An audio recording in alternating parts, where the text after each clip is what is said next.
వచ్చే ఎన్నికల్లో సికింద్రాబాద్ లోక్సభ స్థానం నుంచి మాజీ మంత్రి ఎమ్మెల్యే పద్మారావు గౌడ్ను పోటీకి దింపాలని బీఆర్ఎస్ నిర్ణయిస్తోంది. పద్మారావు గౌడ్ పేరు దాదాపుగా ఖరారైనట్లు సమాచారం.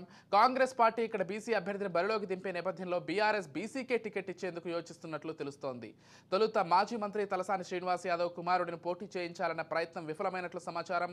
దీంతో పద్మారావును ఎంపీ అభ్యర్థిగా నియమించినట్టు తెలుస్తోంది. సికింద్రాబాద్ అసెంబ్లీ నియోజకవర్గం సిట్టింగ్ ఎమ్మెల్యే పద్మాగౌడ్ పోటీపై ఆ పార్టీ నేతలు గట్టి పట్టుదలతో ఉన్నట్లుగా విశ్వసనీయ సమాచారం. సికింద్రాబాద్ అసెంబ్లీ నియోజకవర్గం సిట్టింగ్ ఎమ్మెల్యే పద్మాగౌడ్ పోటీపై ఆ పార్టీ నేతలు గట్టి పట్టుదలతో ఉన్నట్లుగా విశ్వసనీయ సమాచారం. సికింద్రాబాద్ అసెంబ్లీ నియోజకవర్గం సిట్టింగ్ ఎమ్మెల్యే పద్మాగౌడ్ పోటీపై ఆ పార్టీ నేతలు గట్టి పట్టుదలతో ఉన్నట్లుగా విశ్వసనీయ సమాచారం.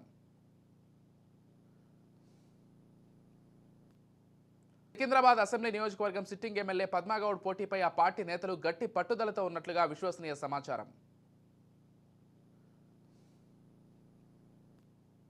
సికింద్రాబాద్ అసెంబ్లీ నియోజకవర్గం సిట్టింగ్ ఎమ్మెల్యే పద్మాగౌడ్ పోటీపై ఆ పార్టీ నేతలు గట్టి పట్టుదలతో ఉన్నట్లుగా విశ్వసనీయ సమాచారం.